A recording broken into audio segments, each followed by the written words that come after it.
Hola, muy buenas tardes. Los invitamos a seguir redoblando esfuerzos y a continuar atendiendo las recomendaciones de nuestras autoridades de la salud. Bienvenidos a la plataforma en línea de la Unión Industrial del Estado de México, al Consultorio Médico Empresarial, un servicio permanente para empresas socias UNIDEM. Todos los martes de 12 a 1:15 vía Zoom con un tema distinto cada martes. Mi nombre es Angélica Quijano, es un gusto saludarles. Hoy 10 de noviembre del 2020, en este 11º encuentro del Consultorio Médico Empresarial, tendremos el tema ¿Cómo mantener los cuidados en casa cuando un familiar es positivo a COVID? Para ello, les pedimos a todos nuestros asistentes poder silenciar su micrófono durante la conferencia.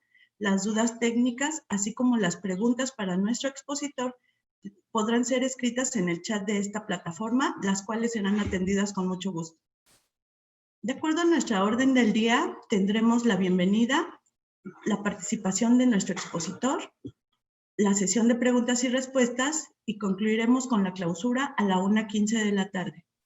Gracias a nuestra mesa directiva de la Unión Industrial del Estado de México, Conservas La Costeña, Grupo Jumex, Fábrica de Jabón La Corona, Envases Jalostoc, Envases Cuevas y Restaurante La Mansión, asimismo a los presidentes de las comisiones de la UNIDEM, el equipo staff y a todas las empresas socias de la Unión Industrial del Estado de México que hoy nos acompañan. Este formato de conferencias cortas es un servicio permanente creado a petición de ustedes. Sean todos bienvenidos por las 4 plataformas que están transmitiéndose de manera simultánea vía Zoom, Microsoft Teams, Google Meet y Facebook Live. Iniciamos con el tema de hoy.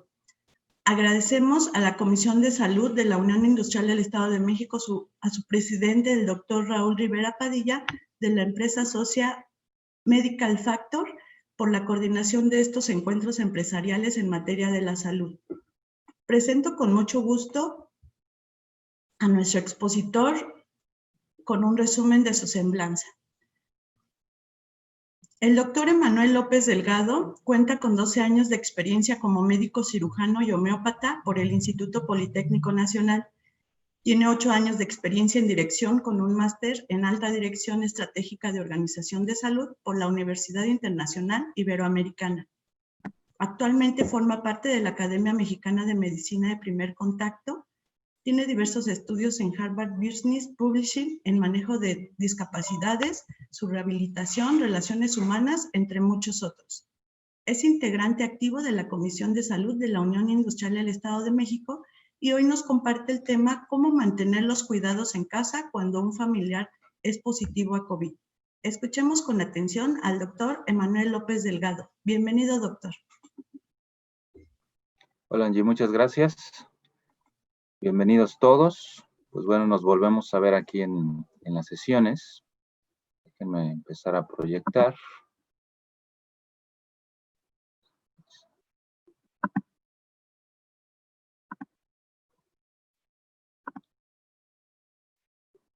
Ok. Me parece que ahí ya nos vemos, ¿verdad? Así es. Perfecto. Pues bueno, el tema del día de hoy va a ser bastante interesante en una primera parte en tema de recordatorio de algunos conceptos básicos que todos debemos ya, pues prácticamente dominar para estas alturas de la pandemia y de esta situación de salud mundial que estamos viviendo. Pero vamos a puntualizar también algunos detalles que han sido el parteaguas o la diferencia entre que tengamos pacientes que a veces se agravan o que resuelven pues, de manera favorable el proceso infeccioso ante COVID-19. Ahora, el tema como tal es cómo mantener los cuidados en casa cuando tenemos un familiar positivo de COVID, que recordemos, ya ahorita llevamos ya varios meses desde que iniciamos con la pandemia y pues prácticamente todos hemos tenido ya o algún familiar o algún conocido, algún compañero de trabajo que pues ha tenido contacto con el virus. Vamos a abordar 4 puntos en la agenda. Número 1, cuidados preventivos en casa para COVID. 2, familiar positivo COVID. 3, cuidados adicionales. Y 4, el reforzamiento inmunológico. Comenzando por el primer punto, vamos a recordar un poquito lo que también las autoridades sanitarias han pues han puesto mucho enfoque, mucho ahínco en recordar estas medidas básicas, con lo cual pues instauraron la publicación de estos carteles que podemos consultar sin ningún problema en la página de la Secretaría de Salud de la Ciudad de México, y que pues prácticamente son de uso general para todos en casa. En este sentido, lo que debemos ya estar haciendo como temas preventivos en nuestro domicilio, pues es, número uno, la limpieza de todo aquello que tenga más contacto con superficies que puedan tener contaminación. Es decir, que yo lo toco, mis familiares lo tocan, o que las visitas en algún momento pueden tener contacto. ¿Qué son estas partes? Pues chapas, manijas, pomos, que son las jaladeras, ¿no? de algunas puertas, apagadores, mesas, sillas, contenedores de alguna característica para pues trasladar algún tipo de objetos. Todo lo que implique manipulación debe mantenerse en constante limpieza. La dilución con cloro es lo más fácil de preparar y lo más común que se ha utilizado. Más adelante les voy a comentar la dilución adecuada que podemos estar utilizando en casa para que no se nos complique tanto, porque pues sí existe una dilución exacta, pero a veces en casa no tenemos cómo medirlo y eso es lo que nos complica pues hacerlo.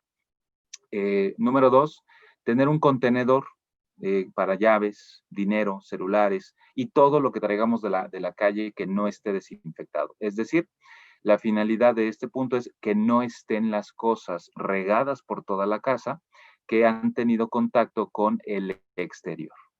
En tema de la ropa, sí sigue siendo una recomendación que con la ropa que yo llego de la calle, llegue, me cambie esa ropa, la ponga en un recipiente, en un contenedor especial para lavarla con agua, detergente y se recomienda sacarla al sol para su secado.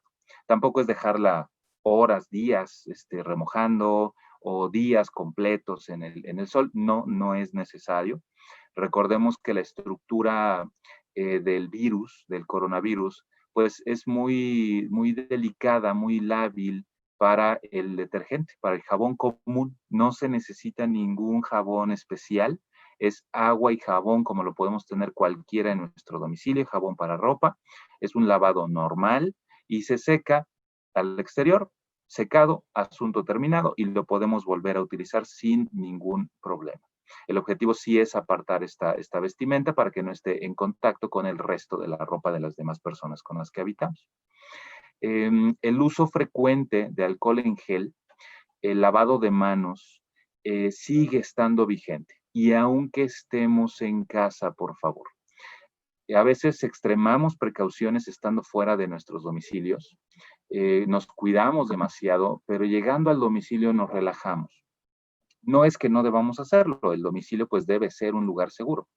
El problema es que dentro del domicilio habemos más personas y si no todos tenemos apego adecuado en el exterior, a una adecuada precaución, cuidado, limpieza, por supuesto que nos incrementa el riesgo estando dentro de nuestro domicilio. Por lo tanto, el lavado de manos con agua y jabón, tener una botellita de alcohol en gel al 70% para algún tipo de contacto eventual que lleguemos a tener, pues lo usamos rápidamente. ¿Ok?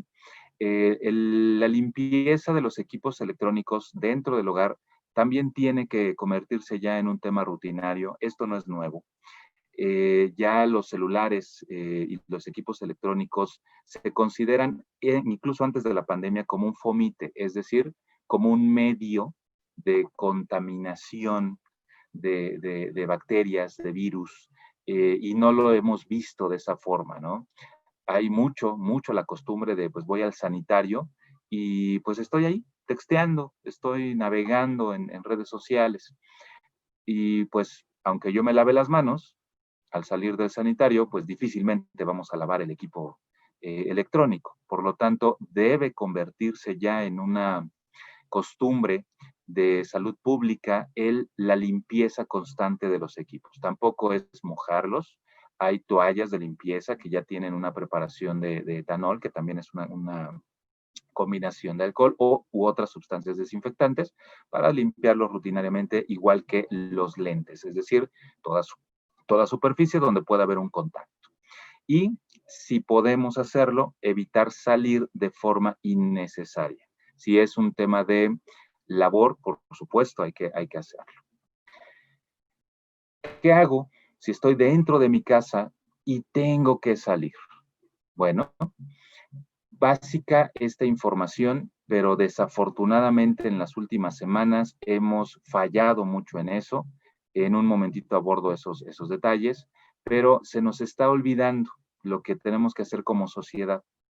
Y eso es lo que está favoreciendo el nuevo incremento de casos a nivel país, específicamente en algunas regiones. La Ciudad de México y el Estado de México sí son uno de ellos. Los casos siguen en incremento. Y pues algo básico que todos tenemos que recordar, estemos en el trabajo, estemos en la casa, es si voy a salir de mi domicilio, necesito usar un cubrebocas. Ya existen ahorita otro tipo de medios de protección, por ejemplo, caretas, ¿no? Que ya son un poquito más cómodas, también es una opción, pero no suple el uso del cubrebocas, es decir, uso mi careta, pero abajo tengo el cubreboca en el exterior. Si uso solo cubreboca, también está bien. Si no ocupo la careta, no pasa nada, pero la careta no suple al cubreboca. Lavado de manos, sí, de manera constante, estando al exterior cada que sea posible.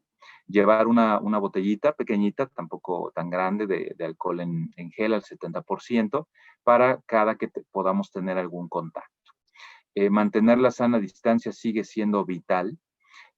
Seguimos y ya entramos en esa etapa de pues ya me acostumbré, ya entré en más confianza, voy al supermercado y pues me formo inmediatamente de la persona que esté enfrente mío, pero ¿qué creen? El de atrás también lo va a hacer. Entonces, ese distanciamiento que debemos mantener en estos momentos críticos todavía es vital para disminuir el proceso infeccioso del coronavirus.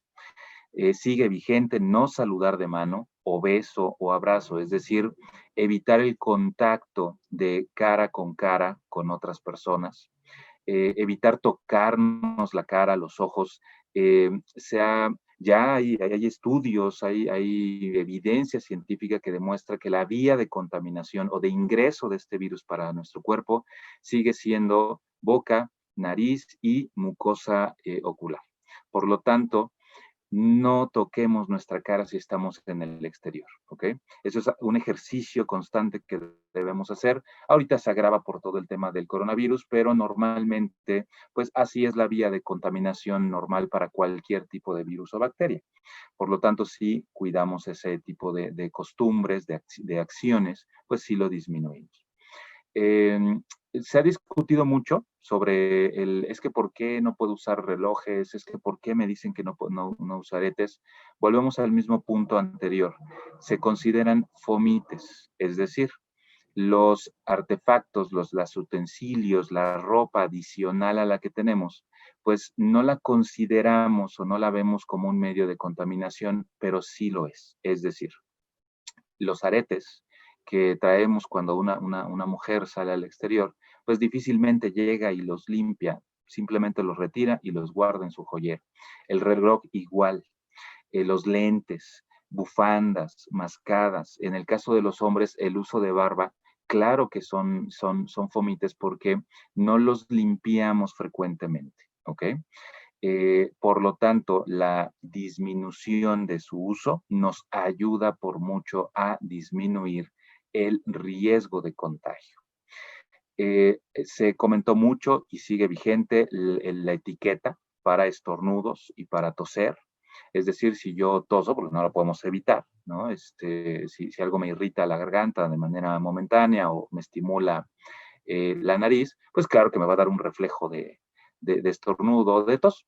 Lo único que hay que hacer, pues, es usar esta etiqueta, que es dentro de la parte interior de mi codo, pues hago esta posición y ahí es donde toso, ahí es donde estornudo, en otro ángulo hacia donde estoy dirigido con las demás personas. Es decir, pues respetar esa parte. De por sí es un tema de etiqueta, esto no es nuevo, pero ahorita por el tema del COVID se vuelve esencial.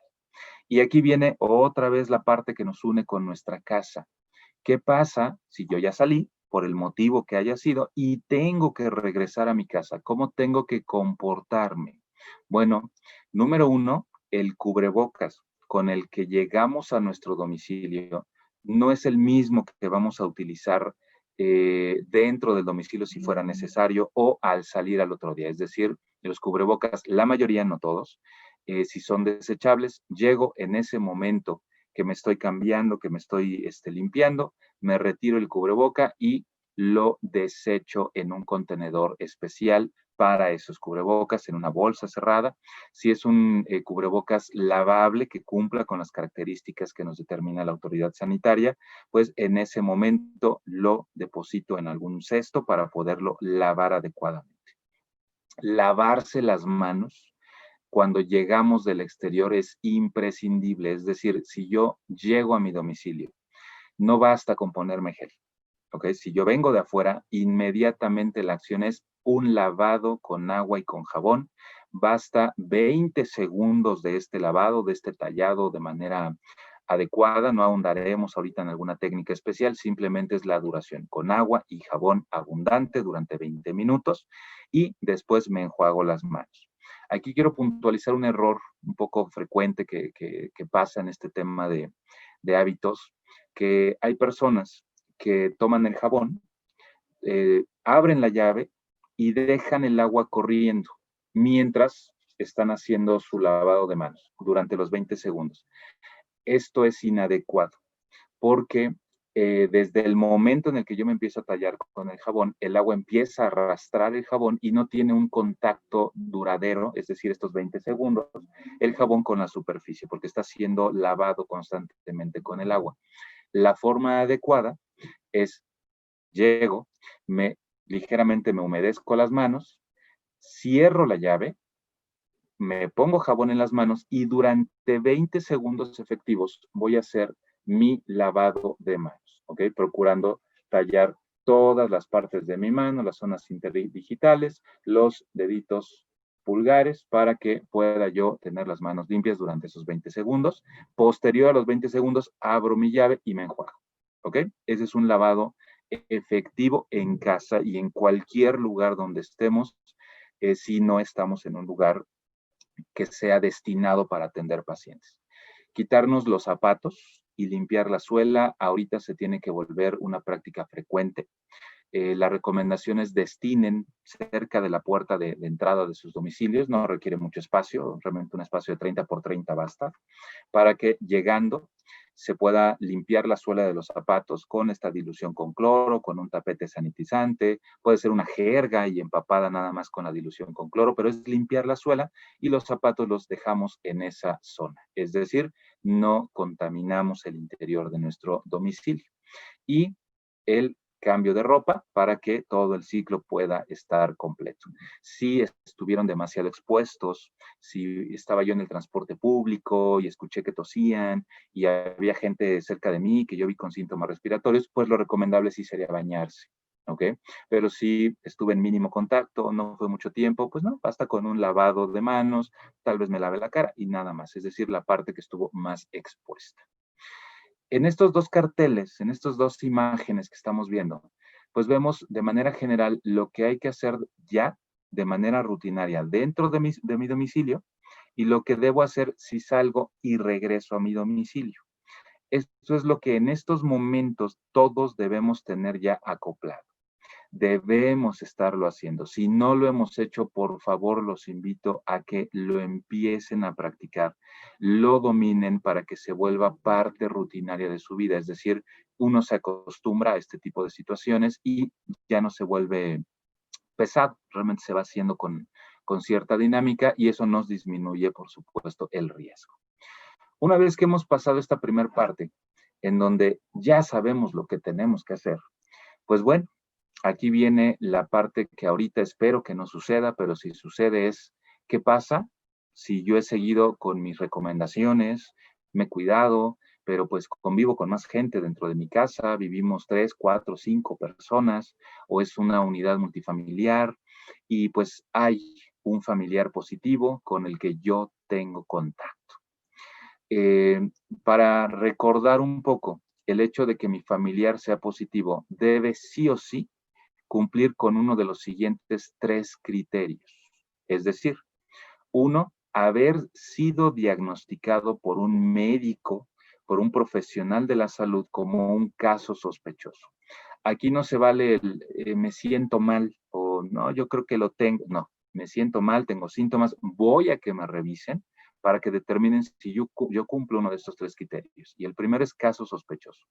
Es decir, que mi familiar tenga tos, fiebre, dificultad respiratoria o dolor de cabeza, alguno de esos síntomas o varios, más alguno de los síntomas menores que consideramos menos graves, pero que van en conjunto, como dolor de huesos, dolor de músculos, dificultad para tragar, escalofríos, dolor en el pecho con dificultad para respirar, flujo nasal, falta de olfato, es decir, no percibo los aromas o no me sabe la comida a nada, y síndrome conjuntival, es decir, ardor de ojos, lagrimeo, todo este conjunto de síntomas característicos de enfermedades gripales. Si el médico facultado diagnostica a mi familiar como un caso sospechoso, entonces sí lo consideramos como un familiar positivo. Aunque no hubiera prueba, el manejo va a ser el mismo que ahorita iremos abordando. El segundo caso que puede pasar, y desafortunadamente está siendo un poquito más frecuente, pues es la segunda definición, que es el caso confirmado por asociación. Es decir, dentro de la familia, pues ya hubo un caso que cumplió como caso sospechoso, no tiene un estudio de laboratorio, pero estamos dentro de ese periodo de contagio y de mayor riesgo, que son los 14 días. Si pasa eso, prácticamente toda persona, todo familiar que haya tenido contacto con esa persona y que esté en este periodo, se considera como un caso confirmado por asociación. Esa es la segunda definición vigente que actualmente tenemos y que también el médico debe determinar en una evaluación, en una consulta médica. El tercero, que hemos platicado ampliamente de esto, pues ya es el caso confirmado por una prueba PCR. Existen ya otro tipo de pruebas con tecnología distinta que nos han ayudado mucho en la detección ya no solo de inmunoglobulinas, sino también de anticuerpos para COVID, que son pruebas ya un poquito más accesibles, pero sí o sí, la prueba por PCR sigue siendo el estándar diagnóstico. Es decir, si sale una prueba rápida, ya sea de inmunoglobulinas o ya sea por anticuerpos positiva, pues tengo que hacer una prueba PCR. Y en específico, si está y raya un poquito en ese tema de duda, de me salió negativo, pero tengo todos los síntomas, hay que hacer una PCR. O tuve contacto con un familiar que es positivo, le hicieron la prueba y salió positivo y tiene todos los síntomas, pero yo no tengo ningún síntoma y vivo con él. Me hice una prueba rápida, salió negativa. ¿Qué tengo que hacer? Hacerte una prueba por PCR, ¿ok? Porque sigue siendo el estándar diagnóstico para la infección activa por coronavirus y para determinar en qué momento estamos de esa enfermedad. Entonces, una vez que nuestro familiar ya fue determinado, fue diagnosticado por una de estas 3 vías, ya sea como caso sospechoso, como caso en conjunto por tema epidemiológico o por caso confirmado por una prueba PCR, pues ahora sí hay que empezar a abordar las estrategias y las acciones que debemos implementar en nuestra casa. Es decir, no basta con que sepamos que tenemos un familiar infectado, pero está bien.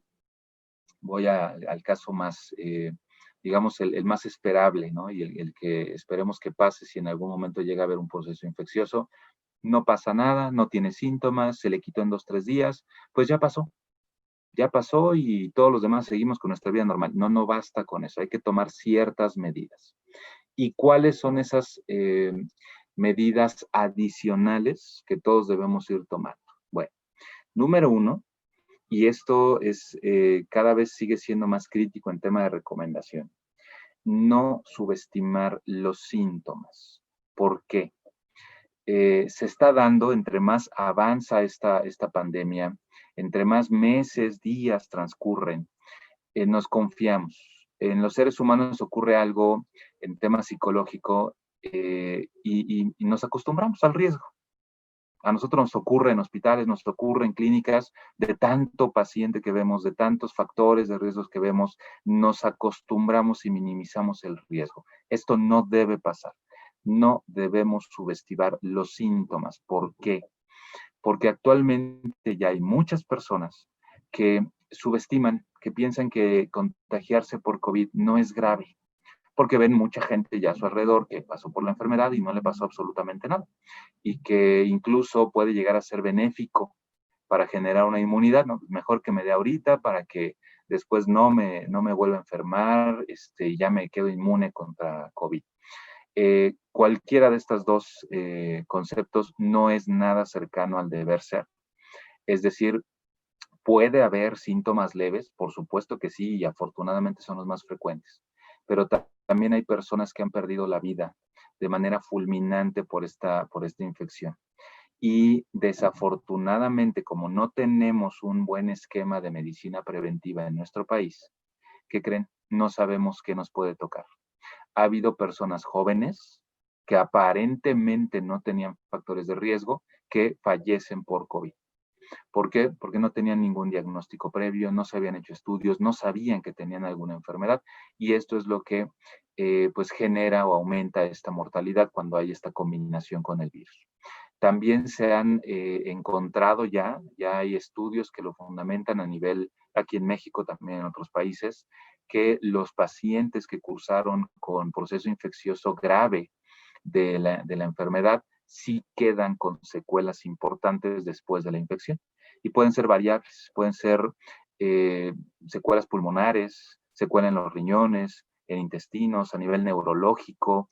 Lo que más persiste después de la infección, cuando la infección fue de moderada a severa, es dificultad respiratoria. Y sí hay secuelas. Entonces, no es aconsejable subestimar a la infección y más tratándose de un virus nuevo cuya capacidad infecciosa no tenemos todavía al 100% documentada. De hecho, actualmente en Europa, que ya formalmente tienen su segunda ola desde hace algunas semanas, justo están los investigadores en tema de salud, pues determinando que la cepa que tienen actualmente es más contagiosa que la primera, pero menos mortal. Es decir, cada cepa, cada mutación va a cambiar algo en el virus, buscando su perfeccionamiento, su acoplamiento para su vector principal, que en este caso somos nosotros. Por lo tanto, no podemos confiarnos y las estrategias siguen siendo prevenir la infección, ¿ok? Cuidarnos a nosotros mismos y cuidar a las personas que viven con nosotros, que cohabitan con nosotros y que sean personas mayores o que tengan factores de riesgo. Porque también empieza esta parte de pensamiento de, bueno, pues a mí no me va a pasar nada. Yo soy joven, no tengo ninguna sintomatología y si me enfermo, pues seguramente voy a salir bien. Tal vez sea así, la mayor de las probabilidades dicta eso, pero las personas que están a nuestro alrededor sí pueden tener factores de riesgo y les puede ir muy mal. Y nosotros fungimos como vector para esas personas, por ir a fiestas, por tener reuniones, saber que yo tuve contacto y no cuidarme, porque no significa solo me voy a recluir toda la vida, tampoco se trata de eso, pero si yo mido mi riesgo, si sé que tuve contacto con alguien que yo considero que fue sospechoso, pues lo que tengo que hacer es cuidarme, resguardarme unos días, no tengo síntomas, entonces el riesgo va disminuyendo. Y si hay dudas, pues consultar a nuestros médicos, a un especialista médico que tenga la preparación y conocimiento ya suficiente sobre lo que conocemos de la enfermedad para que nos dé ciertas recomendaciones. Como segundo punto está el asumir que tenemos COVID-19.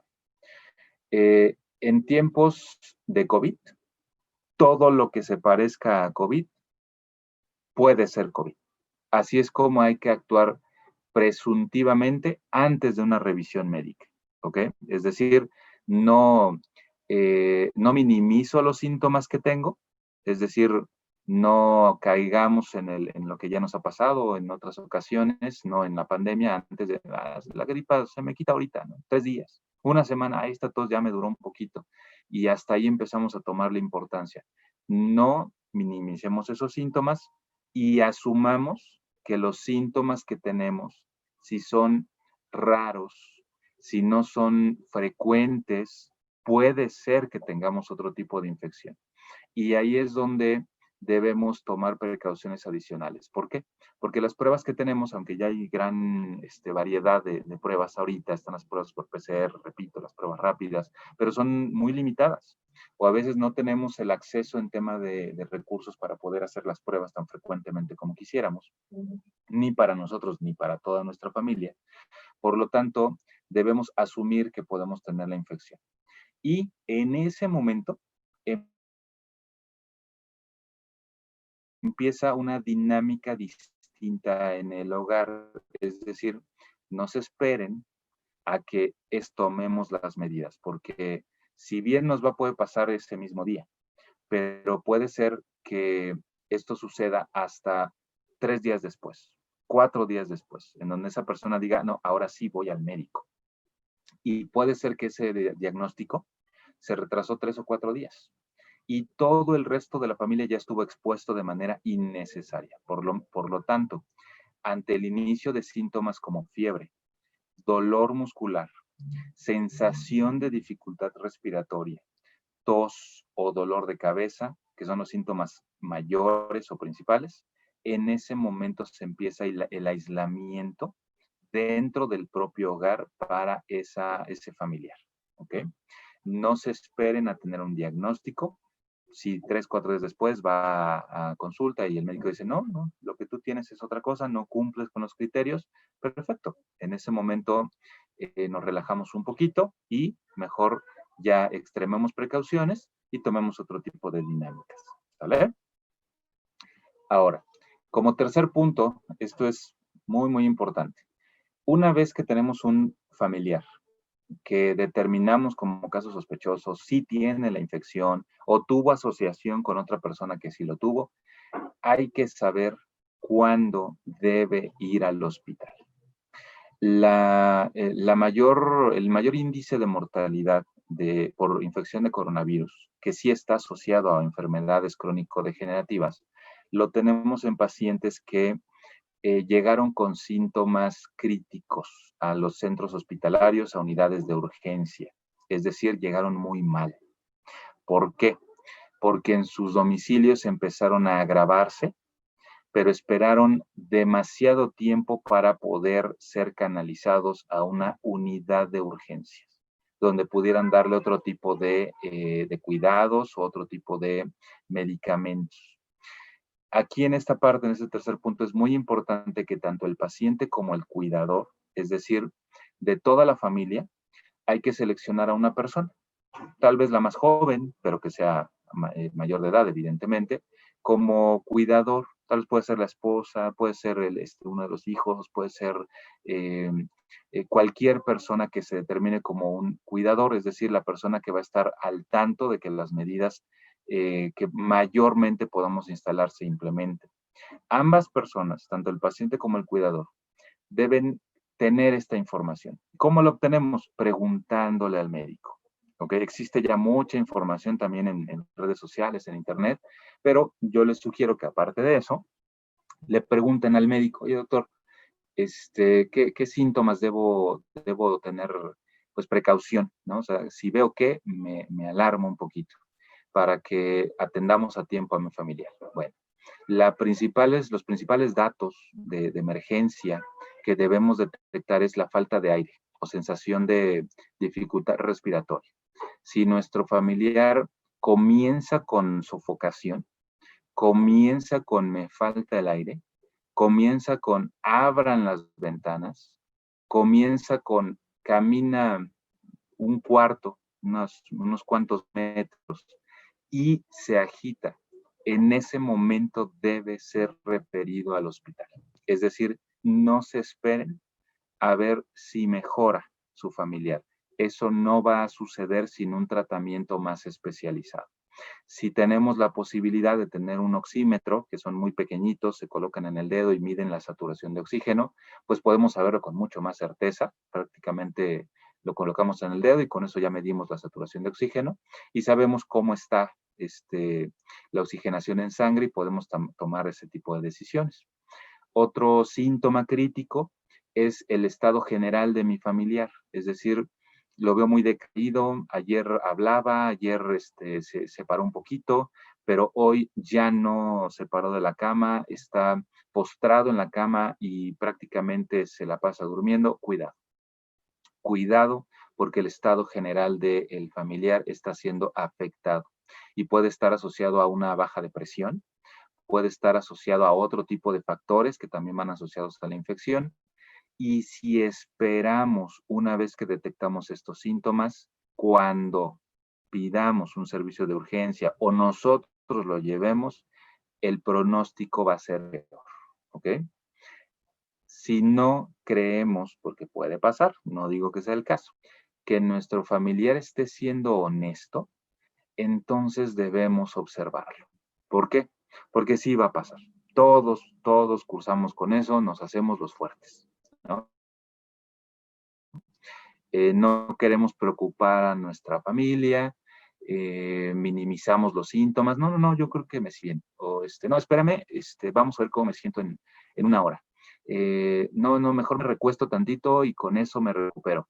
No, hay que observar al familiar. Por eso no hay que fiarnos de lo que nuestro familiar nos dice, porque todos por proteger y no preocupar a nuestros familiares lo vamos a hacer.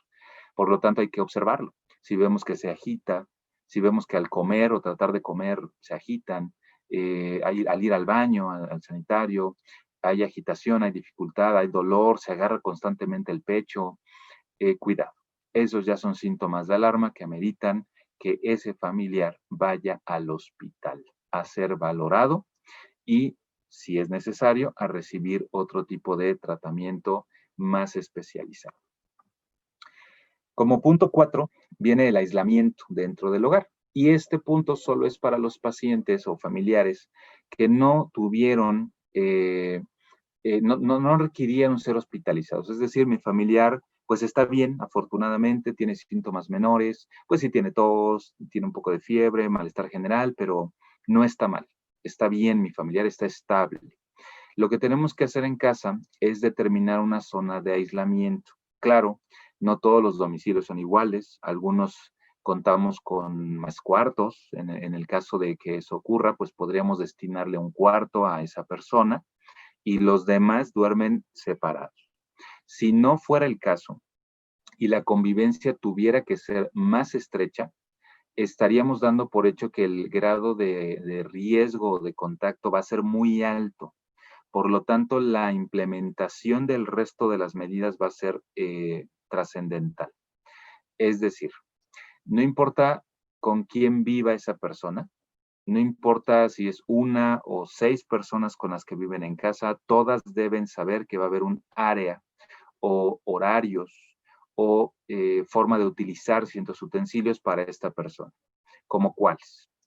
Usar mascarilla si está cerca de otros miembros de la familia. Es decir, si la persona, mi familiar, está enfermo y está en casa y no hay forma de que pueda estar aislado, siempre que tenga contacto en otra área de la casa con otras personas, debe usar cubreboca.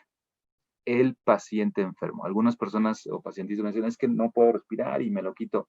Es prioritario por el bienestar del resto de la familia, ¿ok?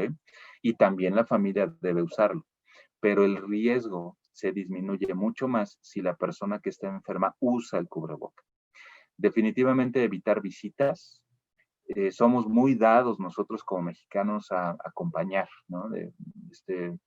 Ya me enteré que mi familiar o mi conocido está enfermo y pues quiero ir a verlo, quiero ir a apoyarlo. Evitemos las visitas, por favor, ¿ok? Mientras estemos en el periodo de contagio o de mayor riesgo, no es recomendable. Si tienen la forma repito, de designar un dormitorio y un baño específico para el enfermo, háganlo. Si no es así, Entonces, en el caso del sanitario, lo único que hay que hacer es determinar horarios para que se puedan utilizar por el resto de la familia y en el resto de los horarios, pues, por el pacientito que tenemos. Claro, después de que ingrese el paciente que tenemos, el familiar que tenemos contagiado, sí hay que hacer una limpieza superficial de las áreas. Mantenerlo lo más aislado posible es lo recomendable, pero sin extremar este aislamiento. ¿A qué voy con esto? El área donde está nuestro familiar sí debe estar ventilado. A veces me preguntan mucho los pacientes, oye, doctor, es que pues yo tengo a mi familiar en el cuarto, está encerrado, la puerta no se abre a menos que sea necesario y la ventana está permanentemente cerrada. Tache, tache. El cuarto debe estar ventilado, es decir, la ventana debe estar abierta, debe haber un flujo de aire, pero limitando el contacto con los familiares, es decir, lo correcto es que la puerta esté cerrada, pero la ventana debe estar abierta, porque sí hay una relación entre el grado de agravación de los síntomas y la carga viral con la que estuvo expuesta ese paciente. Por eso es que desafortunadamente el personal de salud también tiene la mayor prevalencia de mortalidad ante la enfermedad por la carga viral y por el grado de contacto que tenemos sumado a otro tipo de cosas, como mal apego a políticas y uso de equipo de protección personal inadecuado. Pero sí hay una relación con la carga viral. Por lo tanto, el hecho de que haya ventilación, el hecho de que haya limpieza, disminuye la carga viral y eso disminuye a su vez el riesgo de agravación. Por lo tanto, sí debe haber ventilación y el cuidador, cada que tenga contacto con el familiar, no sé, que le lleve alimento, que le acerque algún utensilio que necesite, debe usar el cubreboca. ¿Ok? Nada de que voy rapidito, abro la puerta y se lo dejo. No. Antes de abrir esa puerta, deben usar cubreboca. ¿Ok? Y posterior a eso, lavarse las manos.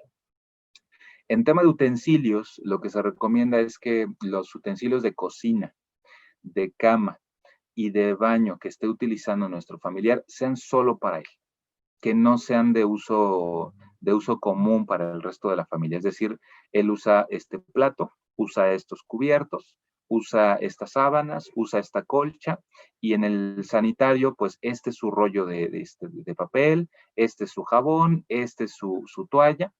Evidentemente el cepillo de dientes, pues es individual, pero sí tratemos de separar los utensilios. Eso disminuye el riesgo de contagio para el resto de los familiares. ¿Y por qué vale la pena hacer todo esto?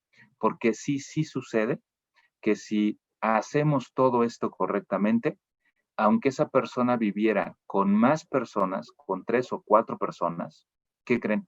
Sí ha sucedido y sí pasa que no se infectan todos y solo se infecta una persona, tal vez 2 personas, y el resto no se infectó, ¿ok? Porque tuvieron las medidas y la precaución suficiente para que eso no sucediera. Recordemos otra vez que es un tema de carga viral.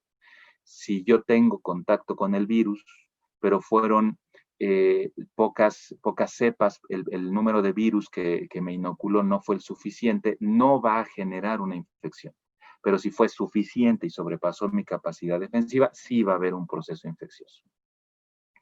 En esta imagen, pues rápidamente esquematizamos, ¿no? Lo que sería una habitación, ¿no? Dentro de esta habitación, ¿cuáles son los conceptos más que quiero que se queden en esta sesión? Número 1, pues el familiar que tiene la infección está dentro de un área, ¿no? Puede ser del dormitorio, si no se puede, bueno, tratar de acoplarlo lo más que se pueda. Un área ventilada, es decir, cerca de la ventana, que la ventana está abierta, cerrada para el exterior de los familiares, es decir, no durante esos días, aunque sea un poco difícil, aunque sea complicado, pero evitar que se tengan contacto con menores de edad, con mayores de edad, con personas que tengan factores de riesgo, y la única persona pues será el cuidador que ingrese, que facilite los alimentos para el familiar que tenemos con esta infección. Es decir, el familiar no debe salir a sentarse al comedor, ¿no? Hay que llevarle el alimento para minimizar el contacto con otras áreas. Para el uso de ropa, pues vamos a tener contenedores para que ahí se deposite la ropa sucia. En tema de comunicación, pues ya ahorita tenemos computadoras, tenemos celulares, pues la comunicación puede ser vía telefónica. Algunos dirán, oye, qué exagerado, pues es que está aquí al ladito en el cuarto, ¿no? Entonces, ¿cómo vamos a estar ahí hablando por celular? Créanme, sí funciona y es recomendable hacer esto para no sobreexponerse, porque a veces el familiar que inicia el proceso infeccioso no es el que tiene mayor riesgo de la familia. Y cuando este familiar salga de su proceso infeccioso, tal vez otro de los familiares ya está cursando o iniciando con la infección y sí tiene un factor de riesgo. Y el pronóstico no va a ser nada bueno, ¿ok? Por eso, cuando nos llega a pasar, espero que no, pero si nos llega a pasar que tenemos una infección, nosotros deberíamos ser los primeros que debemos decir, me tengo que aislar y tengo que cuidarme, y esta es la forma de cuidar. Uso de cubrebocas, uso de sustancias, puede ser dilución con cloro, puede ser otro tipo de sanitizantes para poder limpiar áreas, superficies y ropa. Limpiar el sanitario, si puede ser exclusivo, y si no, limpiarlo frecuentemente. Ya les comentaba el tema de la vajilla, de los cubiertos de uso exclusivo, contenedores especiales, bolsas cerradas para cuando se depositen los cubrebocas, lavado de ropa frecuentemente y el lavado de manos. ¿Qué es lo que cambia aquí? Yo les mencionaba un lavado de manos rutinario de 20 segundos para toda la familia si salgo de la calle. Bueno, para las personas o nuestros familiares que estén contagiados o cuando hay un familiar en casa contagiado, esto va a cambiar. Y el tiempo mínimo de lavado de manos va a ser tal cual lo determina la OMS para un lavado de desinfección prácticamente quirúrgico, que es de 40 a 60 segundos. Con la misma dinámica que les comenté en un inicio, primero un poquito de agua, jabón, y me voy a tallar constantemente mis manos durante 40, 60 segundos, prácticamente es un minuto, para después enjuagarlo. Esto va a ser tanto para el paciente que está enfermo como para todos los familiares que estén dentro de la casa.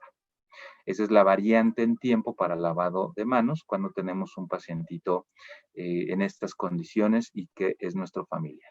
¿Ok? Como quinto punto, pues viene hacer la zona de cuarentena lo más cómoda posible. Ahorita, pues prácticamente la mayoría de nosotros, dependiendo de las labores que estamos desempeñando, las empresas, las organizaciones en donde estamos, pues hemos tenido ya periodos de resguardo bastante prolongados, ¿no? Entonces, pueden ser que hayamos tenido ya home office o que nos hayamos cuidado durante meses y ahorita ya hace necesario poder tener contacto con el exterior. Pero cuando hay un tema de infección, no hay opción y debe haber un resguardo. Es decir, esos 14 días, esas 2 semanas, son críticas para disminuir la infección a otros, para disminuir la infección a mis familiares y no agravarme yo mismo. Por lo tanto, hacer más cómodo posible esa área. Es decir, si va a ser el cuarto, si va a ser mi departamento, una casa, un lugar específico, pues tener todo a la mano. Dejar ahí un termómetro, un oxímetro si es posible tenerlo, toallitas desinfectantes, papel higiénico, algún tipo de ungüento que funcionan para la tos, sí, por supuesto, jarabes para la tos, paracetamol, es decir, los medicamentos que me hayan indicado, que mi médico tratante me haya indicado, tenerlos a la mano, ¿ok? Para que sea mucho más fácil mi movilización, que me lleven o podamos llevarle a nuestro familiar los alimentos. Y ojo con esto, dejar cosas para el entretenimiento. Ya se imaginarán ustedes lo que implicaría estar 2 semanas completas dentro de un cuarto. Si de por sí ha sido difícil, ahora más, porque no solo voy a estar resguardado, sino que me voy a sentir mal. Y súmenle a eso que no haya medios de distracción, por supuesto que va a ser interminable y eterno. Y eso es lo que puede hacer que esa persona diga, pues ya me siento bien, ya pasaron 5 días, 6 días y ya no tengo fiebre y tengo poquita tos, yo creo que ya pasó y voy a salir al exterior, voy a convivir con mis familiares. No lo hagan, por favor, porque están en un periodo de contagio. Aunque los síntomas sean mínimos, pero sí somos contagiador para otras personas de nuestra familia. Vamos a inocularlos con el virus. Entonces sí hay que respetar ese tiempo y eso se hace mucho más tolerable, pues si hay un televisor cerca, si hay celulares, si hay computadora, para poder tener momentos de distracción. Abajo lo puse en asterisco, en negritas, porque ahorita está siendo muy crítico. Ofrezcamos como familiares apoyo emocional a nuestros pacientes familiares cuando estén en estos momentos, ¿ok? Y repito, no necesariamente tiene que ser de manera directa. Puede ser vía telefónica. Es decir, si yo sé que mi familiar se enfermó, no necesariamente tengo que ir a verlo. Puedo marcarle por teléfono, puedo estar al tanto de él para saber cómo está y darle o brindarle ese apoyo emocional que necesita. Todo este tema psicosocial derivado de la pandemia definitivamente está generando insabores, insatisfacciones, frustraciones, violencia en muchos ámbitos de nuestra vida, tanto familiares como laborales, en vía pública, es decir, y no me van a dejar mentir, la gente pareciera que está muy irritable. Rápidamente se enciende uno, ¿no?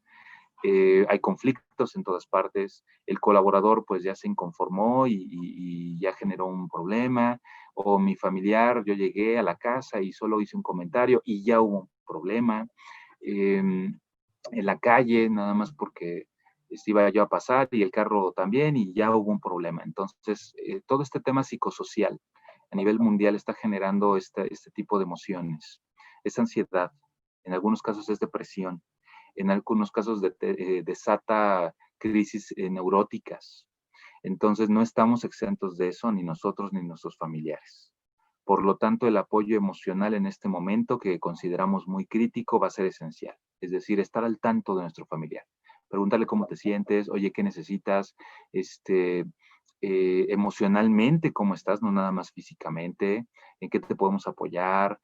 ¿Necesitas que busquemos algo? Ese apoyo va a ser importantísimo para el restablecimiento físico y emocional de nuestro familiar, para que no genere un sentimiento de minusvalía que puede suceder.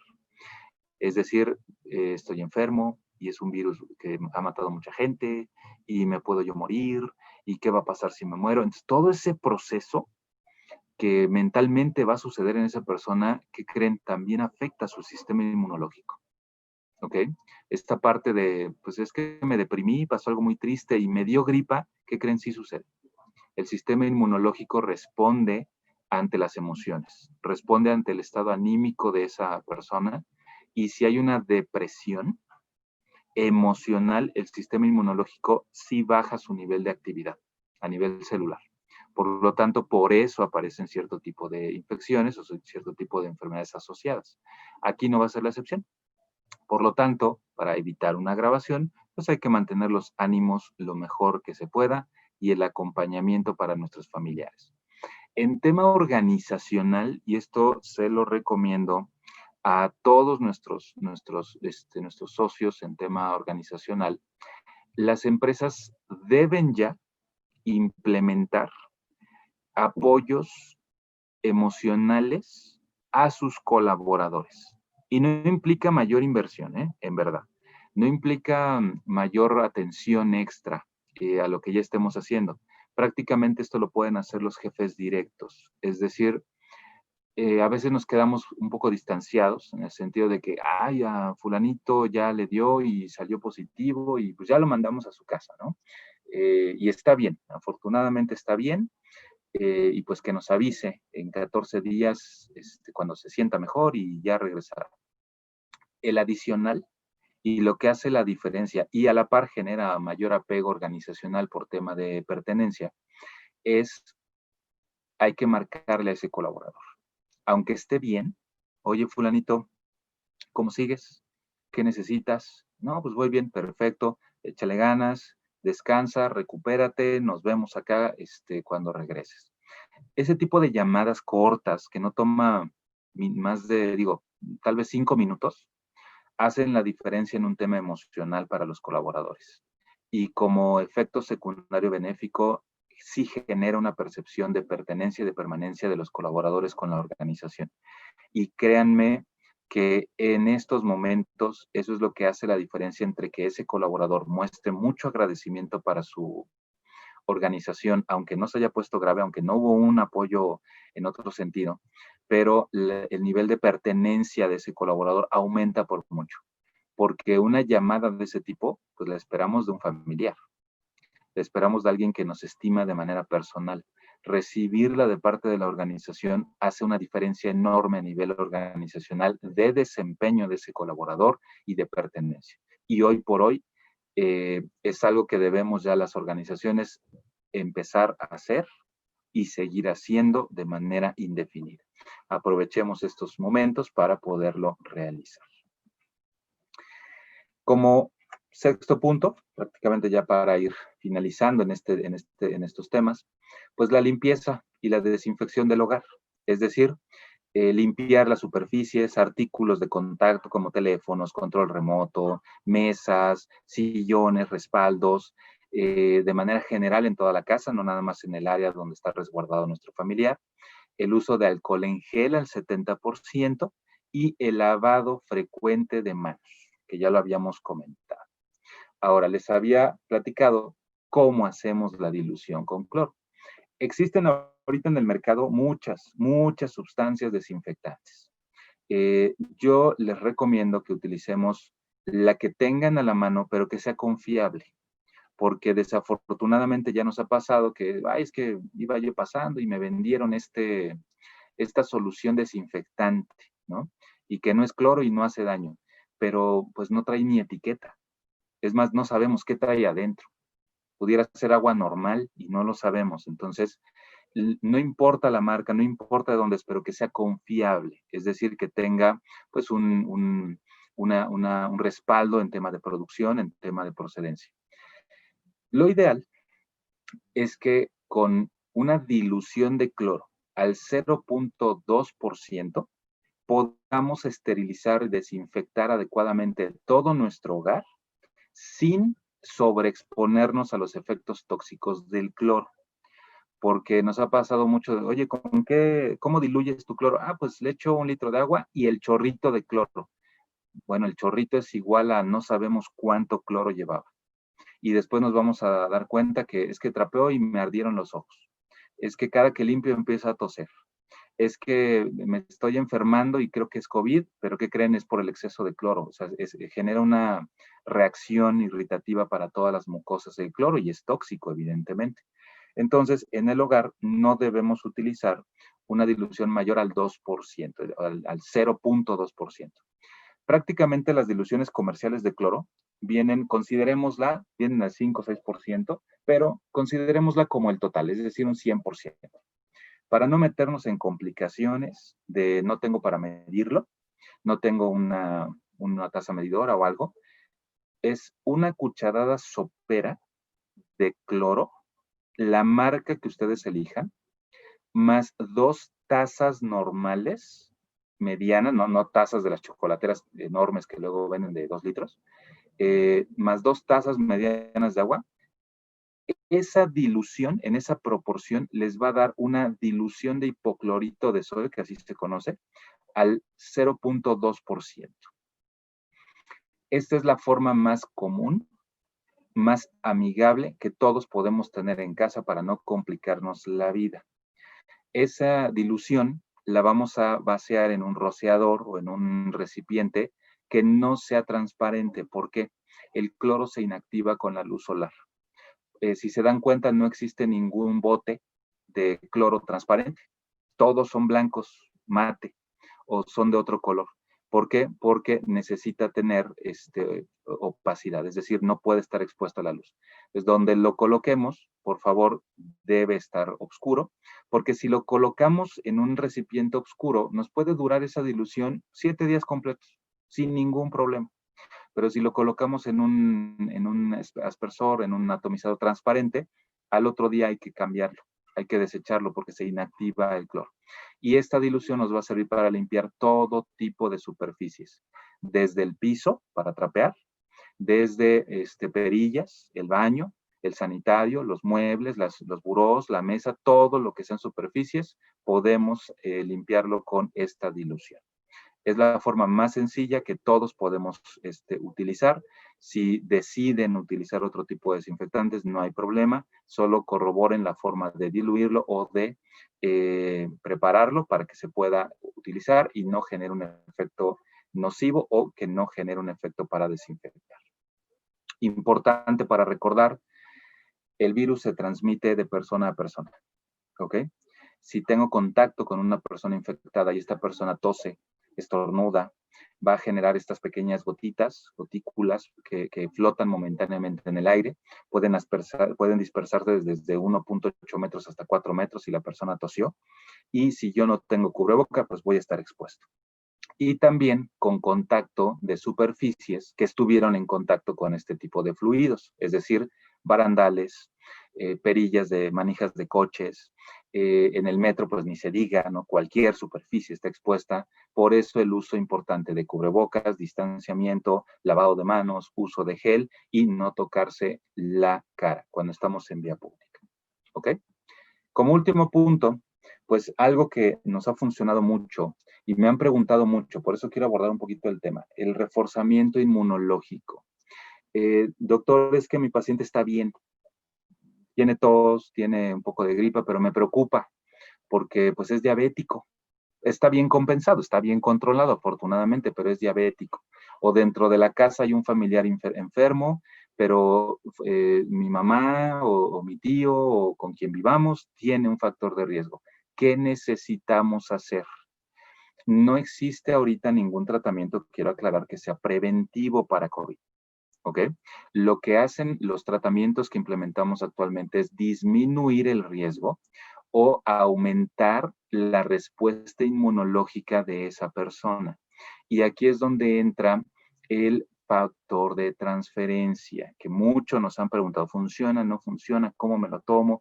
¿Qué hace el factor de transferencia? Bueno, el factor de transferencia se obtiene de células humanas mediante un proceso laboratorial. No es cualquier célula humana, se obtiene de leucocitos humanos. El leucocito es la célula de defensa primordial del ser humano. Y dentro del leucocito, dentro de esta célula, se generan sustancias de defensa que ayudan para proteger al cuerpo.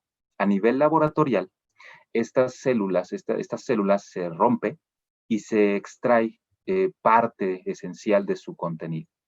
Algunas de estas sustancias son el factor de transferencia que pueden transmitir inmunidad entre especies y en este caso entre seres humanos. Es decir, si este factor de transferencia se elaboró de una muestra de pacientes sanos con un nivel de respuesta inmunológica adecuados, óptimos, por la edad, por sus factores de riesgo, y yo que tengo un factor de riesgo, por ejemplo, soy diabético, hipertenso, tengo otra enfermedad crónico-degenerativa y mis defensas no son las mejores, puedo tomar el factor de transferencia para mejorar mi respuesta inmunológica. Repito, no me va a evitar la infección, pero sí va a ocasionar que si tengo la enfermedad, mi respuesta inmunológica sea mejor y mi pronóstico sea mucho mejor y no llegue a tener eventos de agravación con la probabilidad que mi enfermedad crónica hubiera determinado. Para eso se utiliza el factor de transferencia. ¿Funciona? Sí, sí funciona, pero repito, no es curativo, no es preventivo, es reforzamiento inmunológico, que si no lo tenemos, debemos hacerlo, porque si no estamos expuestos a lo que mi cuerpo y a lo que el virus genere. ¿Ok? Y para finalizar mi plática, pues estamos en contacto, en constante comunicación. Aquí pueden ver ustedes el número, mi correo, si es que necesitan algún tema de asesoramiento o abordar otro tipo de temas, con gusto los vamos atendiendo para que pues vayamos entre todos mejorando, participando para que pues salgamos de esta pandemia lo antes posible, lo mejor posible. Les agradezco mucho su atención y los dejo con Angie. Muchas gracias, doctor. Nos hace una pregunta Estrella Manjarres. Nos comenta, muchas personas comentan que los cuidados de prevención son una exageración. ¿Cómo podemos concientizar a las familias como empresa o dueño de negocio? Ok. En efecto, sí, el tema psicosocial es un tema social. Y los mexicanos, no quiero decirlo así, no todos, pero somos muy dados a eso de si no lo veo, no lo creo. O pues yo conocí a unas personas, no les fue nada mal y pues yo creo que no vale la pena gastar tantos recursos o poner tanta preocupación en la prevención. Lo que se está haciendo que funciona muy bien en las empresas es hacerlo a través del propio colaborador, es decir, implementar dentro de la organización una campaña informativa constante. No basta con mandé un comunicado y ya, ¿no? Y ya les dije todo lo que hay que hacer y ya son terminado. No. Para este tipo de situaciones y por este tema psicosocial, debe ser un constante bombardeo, déjenme llamarlo así, en tema de información. Es decir, si les es posible, 2 veces por semana, enviar un correo informativo. Tampoco tienen que ser reunir a todos, ¿no? Para darles información, pero elijan temas. Es decir, hoy, esta semana, vamos a mandar 2 comunicados, ¿no? Martes, jueves, uno que hable de uso correcto de cubrebocas, otro que hable de lavado de manos, otro que la siguiente semana, temas de síntomas de COVID. La siguiente semana, el por qué te tienes que cuidar. Es decir, esta campaña debe volverse permanente y duradera para que por repetición el colaborador pueda adquirir esta información. Y dentro de esa información vamos a agregar información destinada para sus familias. ¿Ok? Es decir, que el colaborador vaya entendiendo gradualmente que cuidarte él implica cuidar a su familia. Y así es como se empieza a permear gradualmente esta información. Toma tiempo, por supuesto que toma tiempo, pero si no se comienza nunca lo vamos a lograr. Ahorita hay organizaciones con las que hemos trabajado, les hemos hecho campañas similares y ves a los colaboradores y ya hay una conciencia social, incluyendo las familias, pero empezamos el trabajo previamente. Ahorita hay que empezarlo para lograrlo más adelante. No existe ahorita un medio que diga en una semana logras la conciencia organizacional. No, es un trabajo constante.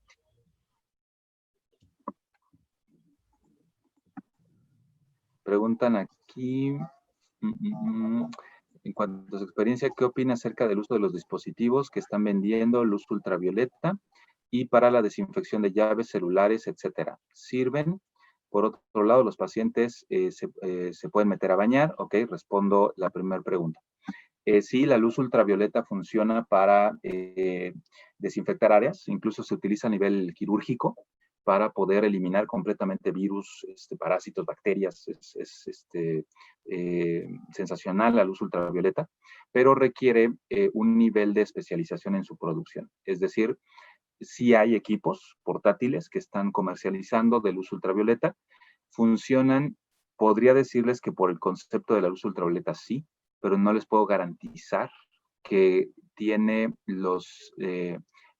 que cuenta con la normatividad o el cumplimiento normativo suficiente para así lograrlo, ¿ok? Y no puede estar expuesta la gente a la luz ultravioleta. Es decir, cuando se enciende la luz ultravioleta, debe estar el lugar solo, completamente solo. ¿Ayuda? Sí, sí ayuda, ¿ok? Para artefactos no vivos, llaves, celulares, sí funciona. También funcionan estos, ya como unos aspersores, unos nebulizadores muy pequeños, también funcionan. No mojan el equipo y al final pues es la solución desinfectante. Las personas que están enfermas se pueden bañar, sí se pueden bañar y deben bañarse. Repito, el contacto con superficies mayormente contaminadas va a ser perjudicial, entonces ese familiar se tiene que bañar todos los días. El lavado de cama, de ropa de cama, es decir, de sábanas, colchas, es diario también. Debe haber un aseo bastante importante, ¿ok? Y ¿cómo sería el convivio con mascotas? Ha sido muy controversial el tema de las mascotas. Extraoficialmente sí hay casos en donde las mascotas, ya sea perros o felinos, han fallecido y aparentemente fue no hay estudios que lo sustenten, pero aparentemente fue por infección por COVID. No les puedo confirmar esto, pero sí hay asociación de casos de pacientes que fueron confirmados y resulta que su mascota falleció por dificultad respiratoria. Entonces, es una analítica que hacemos. El cuidado con las mascotas debe ser como si fuera otro integrante de la casa. Es decir, si yo estoy enfermo y me voy a aislar, no voy a convivir con mis mascotas. Mis mascotas deben estar en el exterior, deben de estar en un lugar donde yo no esté. Es el mismo cuidado que yo debo de tener con cualquier familiar al cual yo quiera proteger. ¿Y cómo se limpia el colchón una vez que el estudio salió negativo? Ok, la limpieza del colchón es diaria y rutinaria, como siempre la podemos hacer, un poquito más extenso, digo, aparte de sacudirlo. Pueden ustedes agarrar esta dilución con cloro, nada más ahí sí les recomiendo que para el colchón solo la hagan al 1%, para que no dañemos tanto el colchón. Y es una limpieza superficial, nada más, no es nada exhaustivo en ese sentido. ¿Ok? Dice en el rango ¿cuál es el rango normal de oxigenación y cuándo es una alerta en tema de respiración? Ok, la saturación de oxígeno que miden los oxímetros, los pulsoxímetros, número uno, debemos tomarla correctamente. Es decir, no apretar la mano, nada de la mano estaba muy fría, debe estar bien controlado. Por eso les sugiero que lo hagan con asesoramiento de un médico hasta que lo aprendan a utilizar.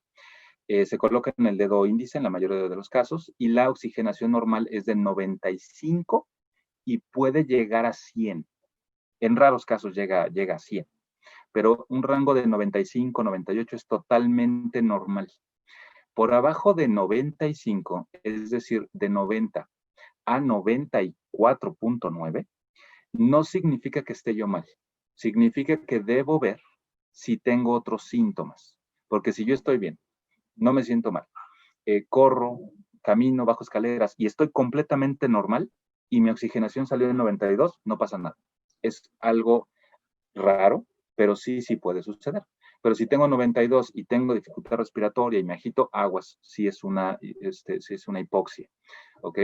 Ahora, el tema crítico es cuando la oxigenación está por debajo de 90.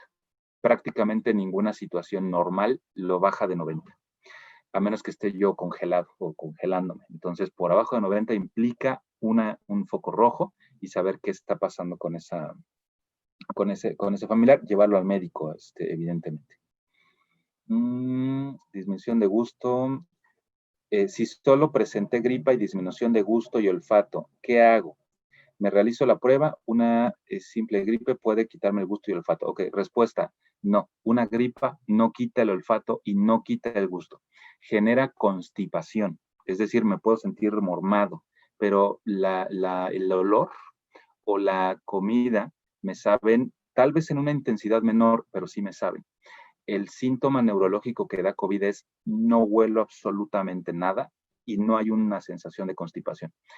Si eso es lo que ocurre, hay que hacer una prueba por PCR, definitivamente para confirmar la presencia activa del virus y en ese momento tomar acciones con mi médico y con mi familia. ¿El paciente puede tomar un poco de sol si se sienta en la terraza cercana? Por supuesto que sí. Totalmente recomendable. El sol hace que se produzca vitamina D a nivel de la piel y eso genera un beneficio bastante importante. Vamos al súper, hay cajas que no se pueden lavar. ¿Cuánto tiempo recomienda dejarlas guardadas para poder tocarlas sin riesgo o infección? Ok. En efecto, hay muchas cosas del súper que no se pueden mojar, pero sí traen un empaque. Entonces, lo que hay que hacer es esta dilución con cloro. Empapo un paño, lo empapo y limpio la superficie de lo que acabo de comprar. Entonces, aunque sea cartón, realmente no se va a mojar, ¿ok? Estoy haciendo un barrido de la superficie. Eso es más que suficiente para limpiar esa superficie, ¿ok? No necesita ser lavado. Si lo pueden lavar, excelente. No sé, un refresco, por supuesto, que lo lavan con agua y con jabón y con eso queda queda limpio, ¿ok? Por último, respondo esta última ya para despedirnos. ¿A qué se debe que oxímetros que marcan diferentes niveles en tomas continuas? Por ejemplo, en el acceso a la empresa queremos tomar oxigenación, pero no sé si tenga rango de error como los glucómetros, que no se debe hacer las lecturas seguidas. Exactamente. Los equipos que se están comercializando mucho para pulsoximetría son muy pequeños, son portátiles y la batería no para tanto. Y justo acaban de dar la respuesta. Falla entre las repeticiones. La batería se va descargando momentáneamente y sí puede generar variantes en la toma. Por lo tanto, lo recomendable es, si lo vamos a usar muy constantemente y es para todos los colaboradores, hay otro tipo de pulsoxímetros que son más grandes o que llevan per se un equipo un poquito más robusto y este alcanza perfectamente.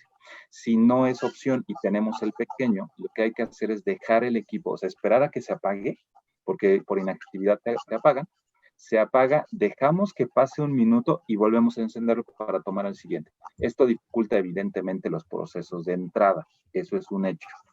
Entonces se puede hacer durante el resto de la jornada, es decir, cuando entra el colaborador, es decir, en el filtro de entrada, vemos temperatura, que se pongan gel en las manos, en cubrebocas, es decir, lo más rápido que podamos hacer en ese momento, y durante la jornada laboral, entonces sí, ya designamos a un responsable que vaya y tome la oxigenación, ¿ok? Eso nos ayuda mucho y el equipo, pues, aunque sea pequeñito, pero sí funciona, ¿ok? Pues bueno, con esto me despido, quedan resueltas las preguntas. Muchas gracias. Gracias. Gracias, doctor. Al contrario, agradecemos a nuestro expositor del día de hoy, de la empresa Medical Factor, integrante de la Comisión de Salud de la Unión Industrial del Estado de México, por este interesante trabajo de investigación, información, prevención y recomendaciones que hoy nos brindó. Invitamos al doctor Emanuel López Delgado a que nos acompañe al final de la sesión para la entrega de su reconocimiento. A todos los asistentes les invitamos el próximo martes 17 de noviembre en punto de las 12. Recuerden que el consultorio médico empresarial es un servicio permanente. Nos vemos el próximo martes en este formato de conferencias cortas, en donde veremos un interesante tema. La difusión será transmitida por redes sociales. Les recordamos que anteriormente en este formato de consultorio médico empresarial los doctores nos han expuesto otros temas específicos como la diabetes, la hipertensión, la obesidad, interpretación de pruebas COVID, entre muchos otros. Mismas que puedan visualizar la grabación en el canal de YouTube y Facebook de la UNIDEM o solicitar la grabación al gerente de su municipio. Asimismo, los invitamos a nuestro próximo curso que tendremos este viernes 13 de noviembre a las 12 horas, en donde la Coordinación Nacional de Protección Civil nos brindará un curso para brigadas de emergencia de sus empresas, en la cual daremos también una constancia con valor curricular para los asistentes. No se la pueden perder, iniciamos a las 12 con la Coordinación Nacional de Protección Civil este viernes 13 de noviembre vía Zoom y los esperamos con mucho gusto. Todos estos cursos y conferencias y eventos empresariales son totalmente gratuitos y serán publicados en las redes sociales de la Unión Industrial del Estado de México. Les informamos que si algún asistente desea solicitar constancia de asistencia de los eventos empresariales a los cuales nos han acompañado, pueden solicitarlos con su gerente UNIDEM de su zona.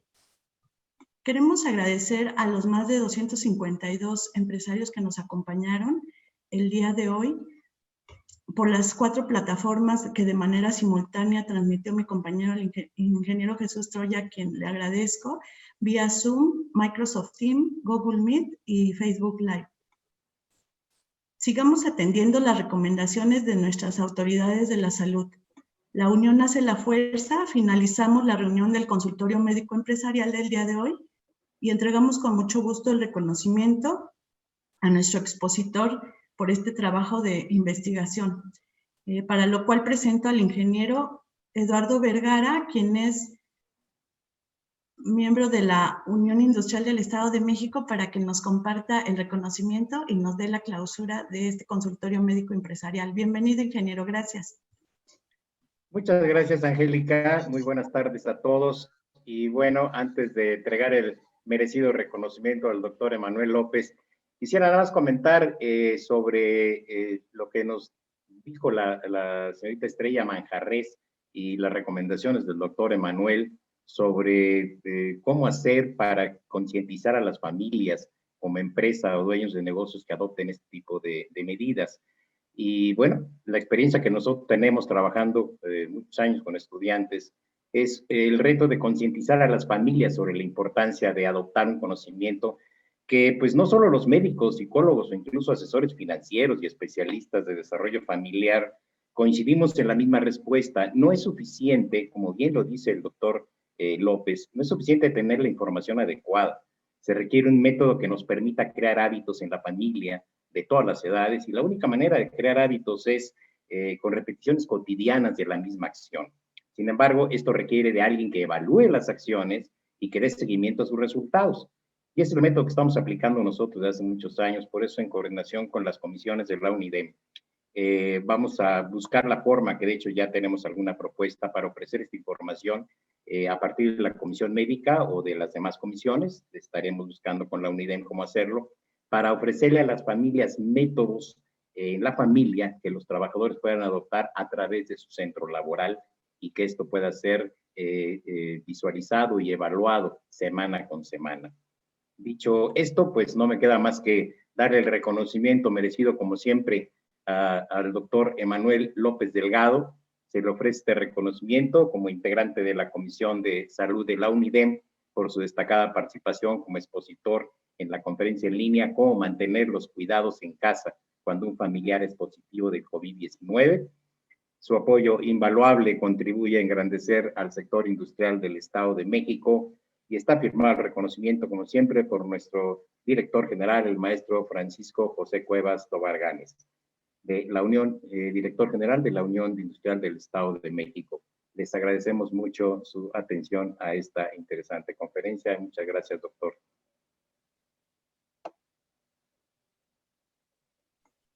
Muchas gracias, ingeniero. Pues siendo la 1:22 de la tarde, damos por concluida esta sesión del consultorio médico empresarial. Les agradecemos mucho su presencia y que sigan muy bien ustedes, sus familiares y sus seres queridos. Hasta pronto. Gracias, doctor.